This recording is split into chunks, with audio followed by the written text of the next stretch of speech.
We're talking about a virus with a 99.98% chance of survival if you get it. That's astounding.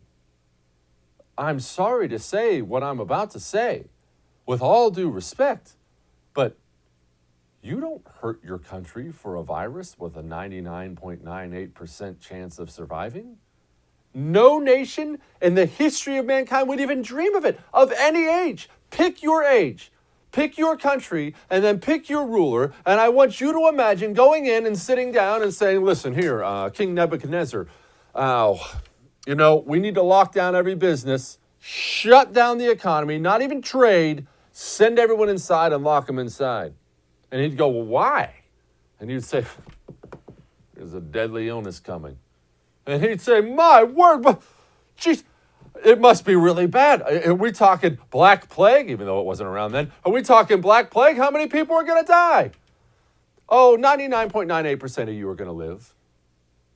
He would not only probably laugh at you, he wouldn't even throw you out of the castle. He'd have you thrown to the lions for fear that you're either mad or the stupidest person who ever walked the earth. And yet, we've accepted that's what we're supposed to do here in America. For a virus with a 99.98% chance of surviving, we've just accepted, oh, well, everyone go home again. Lockdown. Oh, no, don't worry that we just ran up an $850 billion deficit in June. In 1 month. We used to yell about Barack Obama running up $1 trillion deficits in a year. We almost matched it in 1 month. We are wrecking this place, and I understand there's a good chance you haven't felt the pain now. Believe me when I tell you, it's coming. It's coming. We're holding interest rates low. We're kicking the can down the road. Oh, here's some extra unemployment money. It's all good. Someone has to pay that at some point. At some point, that can you're kicking down the road falls off the cliff at the end of it, and we are racing towards it. And yet, society's going along again. Well, okay. Well, obviously, that's what you do when coronavirus pops up. Gavin Newsom, he's closed the whole state for good again.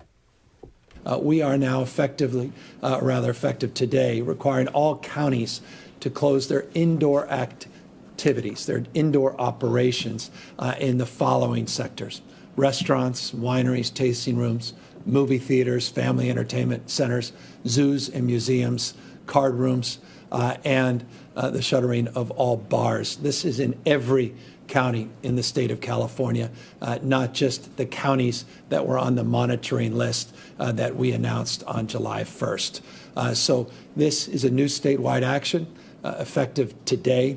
Every county in the state of California impacted by a requirement now to modify indoor operations and to expand opportunities for outdoor operations in these specific categories. For a virus with a 99.98% chance survival rate, think about every business he just listed. Businesses that have struggled to hang on throughout the last idiotic lockdown. And think about how many this lockdown's going to finish for good. That's somebody's livelihood. Not somebody, I shouldn't say. A lot of people's livelihood. In what universe, what kind of planet do we live on now? What has happened to this nation? Do we not have anybody, leaders, real leaders, state, local, federal level, who will stand up and say, yep, some people are going to die. That's awful. We will mobilize. We will save as many as we can, but life must go on, or the standard of living for all 330 million people goes down. Is that a difficult sentence? What I just said, is that a difficult? How am I the only one saying that? I'm an idiot on television. Why do we not have elected officials saying that? Where's the leadership in this country? Hey, thanks so much for watching The First on YouTube. If you liked what you saw, go ahead and like and subscribe. You heard me. Like it, subscribe. You'll get a lot more of it and a lot more of me.